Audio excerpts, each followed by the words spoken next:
अब आगे डॉक्टर चांद राठी जी और क्या कुछ कह रहे हैं, उनके विचार हम और जान लेते हैं उनके इंटरव्यू के माध्यम से। इसके बाद सतलोक आश्रम ने पवन जयपुर के खिलाफ एक मुकदमा थाना सेक्टर 6 बहादुरगढ़ के अंदर दिया, जिसमें आईपीसी की 196 ए के अंदर इस पे मुकदमा दर्ज हुआ। 196 ए कहता है कि धार्मिक भावनाएं भड़काना, जो इन्होंने भगवान परशुराम के विषय में बोला, उसके खिलाफ इसका मुकदमा दर्ज हुआ। अब क्या कह रहे हैं डॉक्टर चांद राठी जी, जब इस पवन दास ने ये कहा कि परशुराम क्या तुम्हारा फूफा लगता था जो तुम सतलोक आश्रम वाले उसकी जयंती में गए, तो कह रहे हैं उसके बाद में ब्राह्मण समाज ने सोनीपत में एफआईआर की और उस एफआईआर में ब्राह्मण समाज ने पवन के साथ में संत रामपाल जी का भी नाम जोड़ दिया। तो हम लोगों ने संत रामपाल जी का नाम उस एफआईआर से बाहर निकलवाने के लिए उन ब्राह्मण समाज के लोगों को समझाया और हमने वो मुकदमा होने से बचाया। लेकिन फिर हम सतलोक आश्रम वालों ने बहादुरगढ़ में उस पवन दास के खिलाफ धार्मिक भावना भड़काने को लेकर जो उसने परशुराम के विषय में कहा, हमने यानी सतलोक आश्रम वालों ने मुकदमा करवाया। यानी इस चांद राठी ने मुझ पवन दास के खिलाफ, जो मैंने परशुराम के लिए कहा था कि परशुराम क्या तुम्हारा फूफा लगता है, तो ये डॉक्टर चांद राठी ये ब्राह्मण समाज से नहीं है, ये जाट समाज से है। ये कह रहा कि हमारी भावनाओं को पवन ने भड़काया, हमारी भावनाओं को ठेस पहुंच गई। इस पवन दास ने ऐसा क्यों कहा भगवान परशुराम के लिए? तो फिर हम सतलोक आश्रम वालों ने पवन दास के खिलाफ बहादुरगढ़ में धार्मिक भावना भड़काने वाला मुकदमा दायर किया। बड़ा खुश होके बता रहा है, जैसे बहुत बड़ा तीर मार लिया हो। अरे भैया कितने मुकदमे कराओगे? आज भी मैंने वही सच्चाई बताई है परशुराम के विषय में, उसके कर्मों के विषय में, जो सच्चाई सतगुरु रामपाल जी ने बताई है, इस पवित्र पुस्तक में लिख दी है। मैंने तो जो का त्यों बताया है, सतगुरु रामपाल जी की बातों को दोहराया है कि परशुराम कीने कर्म कमीने। तो कमीन कर्म करने वाला कौन होता है? कितने मुकदमे कराओगे भाई? कहां कहां तुम्हारी धार्मिक भावनाएं भड़केंगी? बड़ा खुश हो रहा है कि पवन दास के खिलाफ मुकदमा करके मैंने तीर मार लिया। ये तो अब भी भड़केंगे धार्मिक भावना। तो ये जो कबीर सागर के सरलार्थ का जो सतगुरु रामपाल जी ने लिखा है, ये पेज नंबर 596 में जो तुम्हारी आंखों के सामने अभी है, जो दिखाया गया है, परशुराम के विषय में सच्चाई बताई गई है। उसको किसने मारा था, वर्तमान में कहां बैठा हुआ है, वो किस योनि में, क्या उसने कर्म और कुकर्म किए, तो धार्मिक भावना तो अभी भड़केगी भाई। अरे ब्राह्मण समाज के लोग अब कौन सा चुप बैठेंगे, अब तो और ज्यादा भड़केंगे और मुकदमे करवाएंगे मेरे पर, सतगुरु रामपाल जी पे। कहां कहां से सतगुरु रामपाल जी का नाम निकलवाओगे? अरे सच्चाई का साथ दो, सच्चाई का साथ। वो परमपिता परमात्मा सन 1994 से अकेला दुनिया की तोहमत झेल रहा है, दुनिया की गालियां खा रहा है, इस सच्चाई को ऊपर लाने के लिए, हमारे आत्म कल्याण के लिए। और हम गधे उनके इस प्रयास को ना समझकर चूहे की तरह बिल में दुबक कर बैठे हैं, मुकदमों से डर रहे हैं, जेल से डर रहे हैं, मौत से डर रहे हैं। अरे मौत तो सतगुरु ने लिख दी है। ये दुनिया की मौत लिखने वाला सतगुरु आज हमें मिल गया। उनकी मर्जी के बिना हमारी मौत लिख कौन देगा? फिर भी चूहे की तरह बिल में दुबक के बैठे हो तुम। तुम्हें डर लग रहा है, तुम्हें शर्म आ रही है सच्चाई बताने में। हुक्का पीने वालों का तुम समर्थन कर रहे हो, अपने गुरुजी के सत्संगों की तुम बेइज्जती कर रहे हो। महाभारत के भीष्म, कर्ण और द्रोणाचार्य जैसी दुर्गति होगी, इतिहास दोहराया जाएगा। परमात्मा धरती पर है, नाक रगड़ रगड़ के माफी मांग लो परमपिता परमेश्वर जी से, अभी भी समय। ये दयालु परमात्मा है, अनदेखी कर देगा अगर जरा भी बात तुम्हारी समझ में आ रही है तो कह रहा धार्मिक भावना भड़काया पवन दास ने, और फिर मैंने मुकदमा करवाया। बड़ा तीर मार लिया भाई। ये भाई और बहनों, इनका ज्ञान आप लोगों के सामने आ रहा है। विचार कर लेना सतलोक आश्रमों से जुड़े हुए भक्तों, इन लोगों की कुसंगति को त्याग दो, सच्चाई को स्वीकार करो और सच्चाई पे चलो और सच्चाई कहो। अरे सतगुरु के बाद यदि कोई सच्चाई से परिचित होकर सच्चाई कह सकता है तो केवल उनका शिष्य, और शिष्य भी अगर चूहे की तरह बिल में छुपकर बैठ जाए डर के मारे, वो काहे का शिष्य? शिष्य ने तो शीश दे देना चाहिए अपने गुरुदेव भगवान के साथ कंधे से कंधा मिलाकर सच्चाई को ऊपर लाने के लिए। अब आगे सुनिए भाई और बहनों, चांद राठी जी क्या कह रहे हैं। उसके बाद इस पवन दास ने कबीर जी की फोटो फाड़ी। पवन दास के साथ में और बहुत सारे हजारों लोगों ने सोशल मीडिया पर लाइव आकर कबीर जी की फोटो फाड़ी कि ये जो फोटो वाला कबीर है, दाढ़ी मूंछ वाला, ये नकली कबीर है, असली कबीर नहीं है। उसके बाद भी हरियाणा के बड़ौदा थाने में इस पवन दास के खिलाफ लोगों ने एफआईआर करवाई। उस एफआईआर में पवन दास के साथ साथ संत रामपाल जी का भी नाम आ गया। अब संत रामपाल जी का नाम आया तो मजबूरी में हमने उन लोगों के साथ में समझौता किया, संत रामपाल जी का नाम हटवाया, और वे संत रामपाल जी का नाम हटा तो पवन दास का भी नाम हट गया। इनको बड़ा दुख हुआ। अरे अब भी फाड़ेंगे, पहले भी फाड़ी थी, आगे भी फाड़ेंगे, और पूरी दुनिया फाड़ेगी आने वाले समय में उस नकली फोटो को। जब असली कबीर मिल गया, सतगुरु रामपाल जी मिल गए, तो नकली कबीर की हमें क्या आवश्यकता।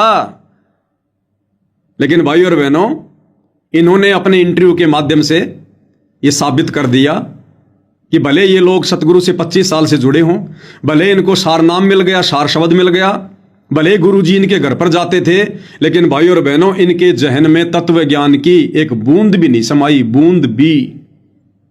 ये जो लोग आज भी उसी जगह खड़े हैं जहां पर ये सतगुरु रामपाल जी की शरण में आए थे, उसी चौराहे पर खड़े हैं। ये ब्राह्मणों के चौराहे पर, भ्रांतियों के चौराहों पर, अंधविश्वास के चौराहे पर। आगे क्या कह रहे हैं ये ध्यान से सुनिए, इनके प्रवचन काम आएंगे। पिछले दिनों इसने क्या किया कि फेसबुक पे लाइव आकर कबीर साहिब की फोटो को ये फाड़ता था और लोगों को प्रेरित करता था कि इस फोटो को फाड़ दो, ये जो कबीर है नकली कबीर है, जो ये प्रतिमा बनाई, जो ये फोटो बनाई, ये किसी आम व्यक्ति ने बनाई, तो ये असली कबीर नहीं है। तो हजारों लोगों के पास इसने मैसेज डाले। कुछ लोगों ने उस फोटो को फाड़ना शुरू कर दिया और फेसबुक लाइव पे आके, जिसके बाद रोहतक से कुछ आदमियों ने बड़ौदा थाने में एक एफआईआर दी कि जी संत रामपाल जी महाराज लोगों को उकसा रहे हैं कि मैं कबीर हूं, और जो ये नकली कबीर की फोटो लगा रखी इसको फाड़ दो, जबकि ऐसा कुछ नहीं था। संत रामपाल जी महाराज कहते कि कबीर भगवान है और सर्व सृष्टि के रचनहार हैं। इसके बाद ये मुकदमा हाई कोर्ट में गया, और हाई कोर्ट में जब हमने अपने सारे पक्ष रखे कि जी इस व्यक्ति का जो उद्देश्य है वो सिर्फ और सिर्फ हमारे मिशन को खतरा पहुंचाना है, उसको नष्ट करने के उद्देश्य से ये इस तरीके की हरकतें करता है, तो पुलिस प्रशासन को आदेश दिए गए कि इस पवन के खिलाफ एक एफआईआर दर्ज हो और संत रामपाल जी महाराज के खिलाफ कोई कार्रवाई ना करने के आदेश दिए गए। अरे कहां एफआईआर कराओगे, कितने मुकदमे करवाओगे मेरे भाई? इतने मुकदमों का तो मुझे नहीं पता जो मेरे ऊपर चल रहे हैं। तो क्या कह रहा ये, पिछले दिनों इसने फेसबुक पर लाइव आकर अपने साथ संगति वाले भगत भाई बहनों के साथ मिलकर, और इसने कबीर साहिब जी की फोटो फाड़ी। उस फोटो को ये साहिब कह रहा है, साहिब। अभी मेरे हाथ में फोटो है नहीं दाढ़ी मूंछ वाली, मैं आपको दिखाता और उसको फाड़ के भी दिखाता अभी आपको। लाइव आने से पहले मैंने सोचा था कि वो फोटो की मैं फोटो कॉपी निकालूं, लेकिन दिमाग से निकल गई, वरना अभी फाड़ता उसको, फिर से फाड़ता उसको। कह रहा कबीर साहिब की फोटो फाड़ी, जिस कारण से रोहतक के कुछ लोगों ने नाराज होकर रोहतक के बड़ौदा थाने में संत रामपाल जी और पवन के खिलाफ एफआईआर करवाई कि संत रामपाल जी इस पवन दास के माध्यम से अपने आप को कबीर साबित करवा रहे हैं, उकसा रहे हैं कि मैं कबीर हूं, मैं कबीर हूं। तो ये कह रहा कि फिर हम लोगों ने जाकर उनको समझाया थाने में कि जी ऐसी कोई बात नहीं है, ना तो सतगुरु रामपाल जी कोई कबीर जी हैं और ना संत रामपाल जी ने यह कहा कि मैं कबीर हूं, मैं कबीर हूं, मैं कबीर हूं। संत रामपाल जी तो ये कहते हैं कि कबीर साहिब परमात्मा है। ये है इनका ज्ञान, चांद राठी जी का, सतलोक आश्रम वालों का। अरे गुरु गोविंद दो नहीं भाई, जब तक दो समझोगे दो जग में जाई। गुरु को दो मानने वाला, गुरु के अलावा किसी और को कबीर भगवान मानने वाला नरक में जाता है, दो जग में। गुरु और गोविंद दो नहीं भाई, जब तक दो समझोगे नरक में जाई, दो जग में जाई। भाई और बहनों, क्या समझा इन्होंने, क्या सीखा इन लोगों ने, क्या सत्संग सुने होंगे इन्होंने। दुनिया का पानी निकालते निकालते मर जाएंगे ये लोग ऐसे ही एक दिन, अछूते रह जाएंगे परमात्मा की सत भक्ति से और मोक्ष से, जो कर्म वर्तमान में ये कर रहे हैं। क्या आवश्यकता थी इनको ये कर्म करने की। दुनिया अपने कर्मों का भोग भोग रही है, भोगने दो। दुखी होकर अपने हवा आ पाएगी सतगुरु की शरण में, फिर सतगुरु ने देखना उनका पानी निकालना है कि उनका क्या करना है। ये अपनी भक्ति क्यों बर्बाद कर रहे हैं। अरे इस समर्थ सतगुरु ने, इस कबीर भगवान ने, सतगुरु रामपाल जी ने अपने एक भगत के लिए 7 कोस ऊपर पहाड़ पर पानी चढ़ा दिया। अपने एक भगत के लिए, उसका मुंह धोने के लिए। उसकी भक्ति में बाधा हो रही थी। वो रोजाना अपना नित्य कर्म करता था हाथ मुंह धोकर। एक दिन वो बीमार हो गया, उठा नहीं गया और पानी नहीं था ऊपर। आत्मा बड़ी दुख हुई कि भगवान आज तो नित्य कर्म भी नहीं कर पाऊंगा। उसके भक्ति भाव को देखकर कि देखो ये आत्मा नित्य नियम के लिए कितनी चिंतित है, भक्ति के लिए कितनी चिंतित है, कि भगवान आज पानी नहीं है, हाथ मुंह धोकर भक्ति नहीं कर पाऊंगा, मेरी भक्ति का नाश होगा। उस भगत की इस चिंता को देखकर जो भक्ति के प्रति थी, और इसी समर्थ सतगुरु रामपाल जी भगवान ने, इस कबीर परमात्मा ने, जो चारों युगों में लीला करता भिन्न भिन्न रूप धारण करके इतनी भयंकर बारिश करी, इतनी भयंकर जो है वो बारिश की, पूरी सृष्टि को परमेश्वर ने डुबो दिया, नष्ट कर दिया। और 7 कोस ऊंचे पहाड़ पर वो भगत रहता था, परमात्मा ने वहां पानी चढ़ाया अपने एक भगत के लिए, उसकी भक्ति के लिए।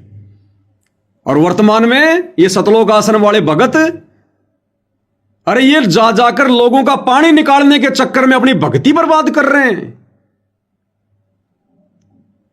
अरे उस समर्थ की शरण में लगाओ इनको, ज्ञान गंगा देकर, सत्संग सुनाकर, कि भैया तुम्हारे तो ना जाने कितने कर्म बिगड़े हुए हैं। अभी तो एक छोटी सी समस्या आई है, कल को ना जाने कितनी बड़ी बड़ी बाढ़ आएगी, भूकंप आएगा, सूखा पड़ेगा, अकाल पड़ेगा, महामारियां आएंगी, युद्ध होंगे, गृह युद्ध होंगे। तुम्हारे कितने कर्म बिगड़े हुए हैं, सैकड़ों घटनाएं घटेंगी तुम्हारे साथ में। हम तुम्हें क्यों बचाएं और कहां तक बचाएंगे। जैसे हमने सतगुरु की शरण प्राप्त कर रखी है, ऐसे तुम भी सतगुरु की शरण प्राप्त करो, फिर आगे काम सतगुरु का है, तुम्हारा पानी निकालेगा या फिर वो चढ़ाएगा। तो भाई और बहनों, एक भगत के लिए परमात्मा ने 7 कोस ऊंचे पहाड़ पर पानी चढ़ा दिया। अगर इन गांव वालों के पास में भक्ति होती, इनके अच्छे कर्म होते, तो क्या भगवान इनका पानी नहीं निकाल देता। लेकिन ये बीच में एंट्री मार दी इन सतलोक आश्रम वालों ने, एंट्री मार दी तो अपनी भक्ति दे रहे हैं। ये इन गांव वालों को अपनी भक्ति दे रहे हैं, काल इन भक्तों की भक्ति छीन रहा है। तो डॉक्टर चांद राठी जी कह रहे हैं कि उन लोगों ने कहा कि भाई संत रामपाल जी तो लोगों को उकसा रहे हैं फोटो फड़वाकर कबीर जी की, कि मैं ही कबीर हूं, मैं ही कबीर हूं, और मुकदमा दर्ज कर दिया। फिर चांद राठी ने जाकर उनको समझाया कि भाई संत रामपाल जी भगवान नहीं है, संत रामपाल जी कबीर नहीं है। वो तो खुद कहते हैं कि कबीर भगवान है, कबीर भगवान है। हो गया साबित, गुरु मानुष कर जानते, वो नर कहिए अंध, वह दुखी संसार में आगे काल के फंद। अब भैया हम सत्सेवक भाई बहन सीना ठोक के कह सकते हैं कि हमारे सतगुरु रामपाल जी कबीर भगवान हैं, और ये बात खुद सतगुरु रामपाल जी कहते हैं। इसको चाहे कोई उकसाना कहो, चाहे कोई सत्य बताना कहो, सतगुरु रामपाल जी खुद कहते हैं कि मैं कबीर हूं, मैं कबीर हूं। और वो सत्संग इन्हीं लोगों ने भेजे हमारे पास में, आश्रम वालों ने। और हिसार जेल से सतगुरु रामपाल जी ने अपने मुख से कहा कि मैं कबीर हूं। एक छोटा सा सत्संग सुन लीजिए गुरुदेव के मुख कमल से। अरे आज से 300 साल पहले गरीबदास जी को ज्ञान देने के लिए गरीबदास जी के गुरु बनकर कौन आए थे? कबीर जी। किस रूप में आए थे? जिंदा रूप में। तो जिंदा बाबा के रूप में सतलोक से चलकर कबीर जी आए थे ना। गुरु जी ने कितनी बार बताया, कितनी बार समझाया। और अब सतगुरु रामपाल जी अपने मुख कमल से हिसार जेल से भेजे हुए सत्संग में क्या कह रहे हैं कि बच्चों कब पहचानोगे मुझे? गरीबदास जी के समय आए थे, और आज तुम्हारे सामने प्रत्यक्ष प्रकट है। कब पहचानोगे फिर तुम? क्या कह रहे हैं गुरुदेव भगवान? उनके प्रवचन उनके मुख कमल से ध्यान से सुनिए। तो क्या बताते हैं? उत्तर दक्षिण पूर्व पश्चिम फिरता दाने दाने लो,